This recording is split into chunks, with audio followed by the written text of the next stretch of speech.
41 records. One of them carries far more evidentiary weight than the rest. On August 7, 2026, the Pentagon released its fifth tranche of declassified UAP files under the PURES program.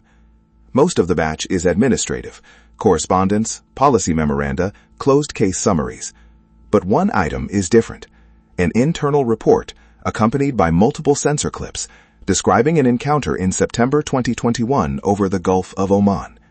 According to the release, the crew of an AC-130J gunship conducting a live fire exercise observed roughly 25 objects. The document calls them cold orbs, speeds between 250 and 1,300 miles per hour, moving in formations, and, the phrase everyone has fixated on, apparently reacting to the aircraft's main cannon. That last clause is exactly where disciplined analysis has to begin. Before the content, the process. A tranche release is a records management action, not a conclusion. Documents move from an originating command, through classification review, get redacted for sources and methods, and are posted. Nobody in that chain is certifying that the observations described are accurate, that the measurements are sound, or that the interpretation offered by the reporting personnel is correct. This matters because the strongest claims in the Gulf of Oman file are not analytic findings by the Pentagon. They are contemporaneous descriptions by aircrew, recorded in an internal report. Declassifying a witness account makes it public. It does not make it verified. The distinction gets lost in nearly every headline written about a release like this. Here is what the record reportedly states, in its own terms. An AC-130J Ghostwriter, a heavily censored special operations gunship equipped with electro-optical and infrared targeting turrets, was engaged in a live fire exercise over water. During the event, personnel observed approximately 25 discrete objects. The report characterizes them as orbs with no significant thermal signature relative to background. It records estimated speeds spanning 250 to 1,300 miles per hour. It notes formation behavior. And it notes an apparent temporal association between cannon fire and changes in the object's movement. Notice the qualifiers already present in the source language: approximately, estimated, apparently. Those hedges are in the original. They should survive into the coverage. Start with cold orbs. In colloquial usage, that sounds like an object defying thermodynamics, propulsion without heat. In sensor terms, it means something narrower and far less exotic. An infrared imager measures apparent radiance in a specific band. An object registering as cold is one whose apparent temperature is at or below the background it is framed against. Unpowered objects do this routinely. So do objects seen against a warm sea surface. So do objects whose emitted energy falls outside the detector's band, or is attenuated by humid maritime air over a long slant range. No detected thermal signature is a statement about the sensor. It is not by itself a statement about the object. Now the speed range, the most quotable figure in the file, and the most fragile. A targeting pod measures angular rate, how fast something moves across the field of view. Converting that into ground speed requires range. Without a laser rangefinder return, a radar track, or a second platform providing triangulation, range is assumed, and any error in the assumed range propagates directly and linearly into the velocity estimate. A span from 250 to 1,300 miles per hour is itself a signal. That is more than a 5-fold spread.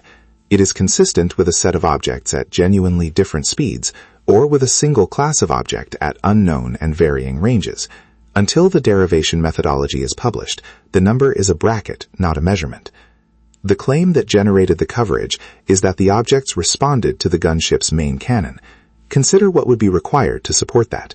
You would need precise time synchronization between weapons employment logs and sensor recordings. You would need object trajectory changes that exceed normal observed variability. You would need those changes to occur within a physically plausible reaction window.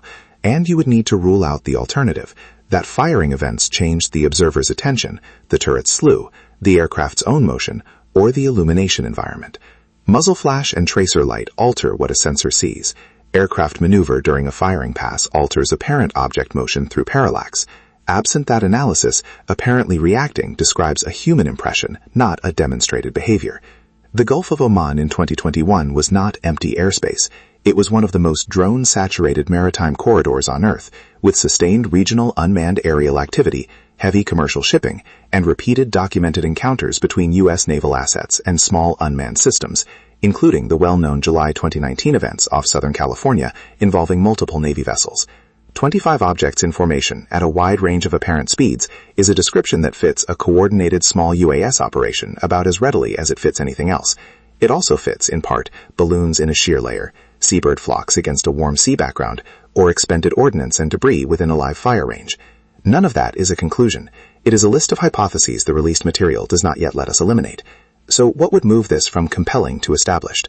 Raw, uncompressed sensor files with intact metadata, not transcoded clips. Aircraft inertial navigation and attitude data, time-aligned to the imagery. Any laser rangefinder returns. Correlated radar from the aircraft from surface vessels or from regional air traffic sources. The weapons employment log to the second. Turret calibration records. A documented chain of custody. And separately collected crew statements so that consensus can be distinguished from cross-contamination. That is a demanding list. It is also the ordinary standard for any incident investigation involving instrumented military aircraft. If the underlying data exists, it can be handed to independent analysts without compromising sources and methods. Here is the part that gets underplayed. Both outcomes are consequential. If 25 unmanned systems operated in formation around a U.S. gunship on a live fire range and were never identified, that is an airspace security failure with immediate operational implications. If they were something else, that is a scientific problem of the first order. There is no reading in which the file is unimportant. For scale, ARO's most recent reporting period logged 319 total UAP reports. Separately, and this is a distinct count, not a subset, the office recorded 50 unmanned aircraft system notifications near nuclear sites in fiscal year 2025, up from 18 the previous year. The Gulf of Oman record is a genuine addition to the public evidence base. It is not yet proof of anything. The correct posture is to demand the underlying data and to resist filling the gap with certainty that the document itself never claimed.